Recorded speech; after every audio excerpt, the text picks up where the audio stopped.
What's up, guys? Listen, this is going to be very concise and succinct video. So, I'm seeing a lot of cope on my feed, on the timeline, on my For You page, just my DMs, my comments. I'm seeing a lot of cope, guys. And it's really sad. It's really sad because there's nothing worse than cope. There's nothing more damaging than cope.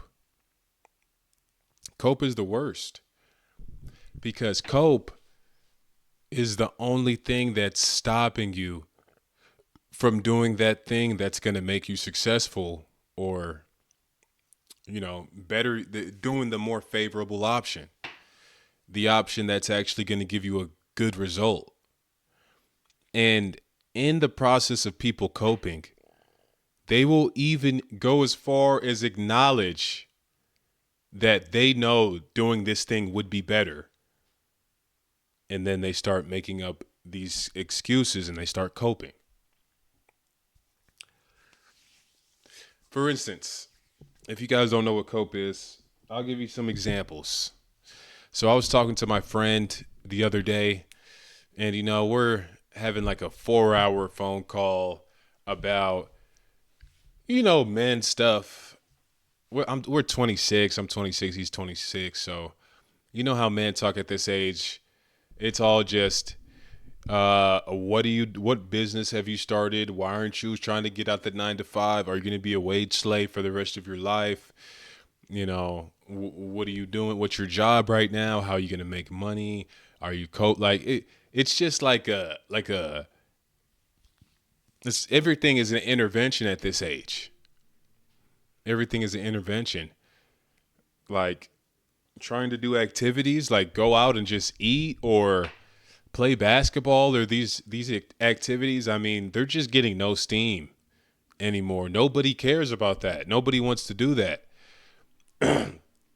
Houses are like $600,000 for a regular house.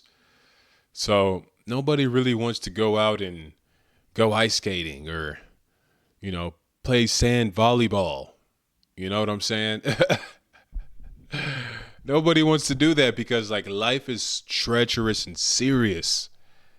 So nobody has time for that. But, I'm talking with my friend and he's telling me that he's doing this job or whatever. And I'm like, okay, that's cool. So are you going to do that job for, how long are you going to do that job? Do you plan on starting something of your own, Get out this 9 to 5 slavery? That's what it's all about. If I'm going to be honest, that's what it's all about.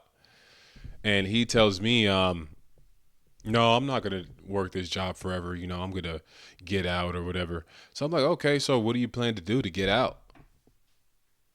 Which is a great question. Fair question. Great, fair question. He says, oh, I have skills. I'm working on my skills. I have all these skills. So I'm not worried about getting out because I have these skills or whatever. Keep saying these skills. So I'm like, okay, what skill? Again, fair question. He's like, oh, I can code. Um, like I got a good personality. I could make a YouTube. I could do this. I'm good talking to people. I have good social skills, things like that. Right. So I'm like, oh, okay. Not even arguing with him. I'm just like, okay, so you gonna start a YouTube? And he's like, oh, well, nah. And it's just like, okay, so what are we talking about here? What are we doing here? What are we doing here? Why are you throwing me on this wild goose chase like I'm your girlfriend trying to get you to have some ambition? I'm just your homie asking. You know what I'm saying? I'm just your homie asking, hey, how we gonna get out of this together? Cause I mean, shit, I'm definitely trying. I'm definitely trying. I mean, I've been through the cope stage. I've been through that stage. Well, I'm not gonna say I've been through the cope stage. I've never coped, but I've been to the stage where I didn't work as hard as I am now. because, I had excuses. But I'm asking him, and he's telling me, yeah, so I could do this and I could do that, but I'm just waiting or whatever. Then I'm like, okay, but you should be doing that right now. You should be starting the YouTube channel now. You should be starting the business now. And he said, well, God says it's not my time yet.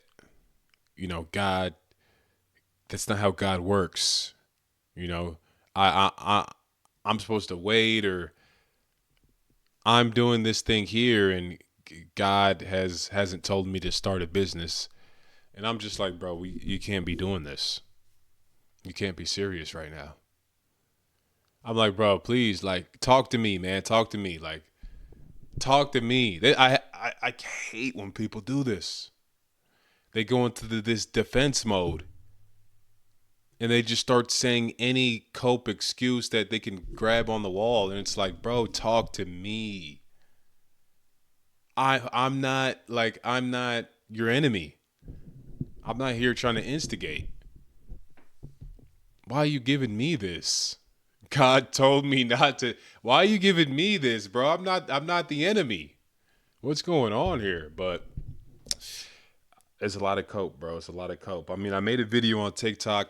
TikTok is booming right now. TikTok is doing really good for me. Um, I'm starting to get a better feel for the TikTok algorithm as far as like what TikTok wants to see.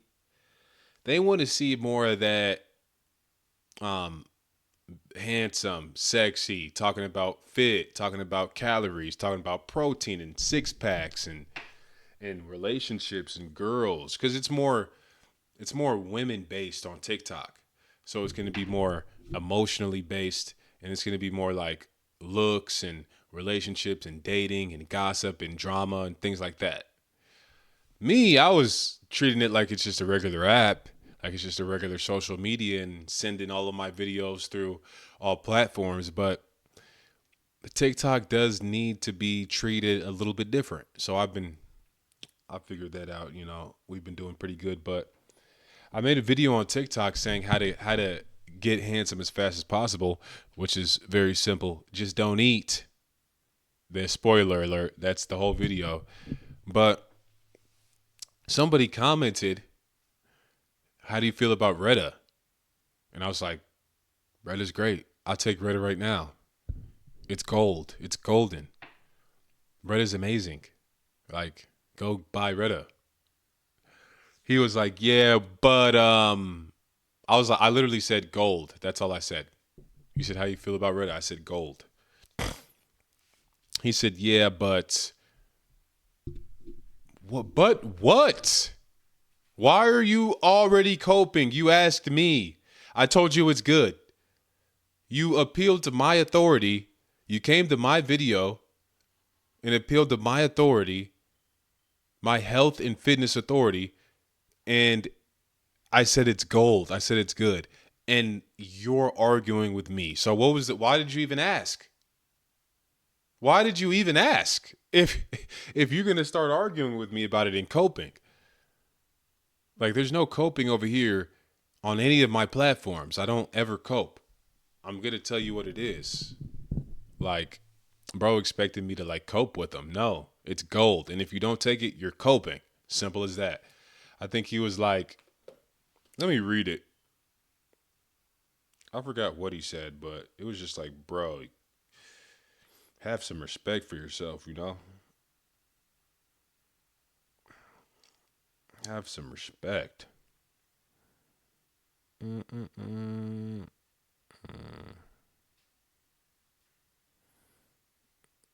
Let's see.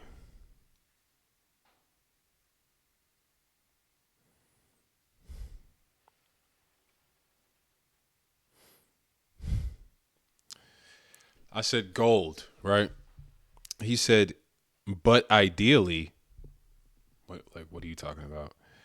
Couldn't go just do what you said in the video without the risk of Retta? Oh no, that's not what he said first. He said would recommend if you got muscle, like My only problem is that my love handles just won't go away as much as I cut. Okay, so okay, you got problems. Take Retta. He said that as if that's like an actual problem with taking Retta. You didn't even you didn't even propose something that's actually like conflicting with me telling you to take Retta. You just said would recommend it if you got muscle. No, no, actually no. No. Nobody asked for your recommendation. Nobody asked for your prescription. Nobody asked you. You asked me. So I don't care if you would recommend it if you got muscle. Clearly, you don't know what you're talking about, right? So get on Retta, with or without muscle. It doesn't matter. Doesn't matter. I mean, if you're skin and bones, obviously don't get on it. You know, it's to get lean. That's what it's for. So if you're not super lean, then get on Retta. It's very simple. Like my only problem is that my love handles just won't go away as much as I cut. I mean, I don't believe that. Of course, this guy doesn't seem like a do whatever it takes type of guy. So why would I believe that? No matter what I do, my love handles just won't go away. Yeah, right. And then that's the type of guy you see in person, and he's just like 250 pounds. He's like a 5'3", 250 pound Mexican chud. And it's like, bro, I thought you was like trying everything in your power to. He was like, yeah, man, you should have seen me back in when I was playing football. You know, this is when I look my best. It's like, okay, so you're just talking.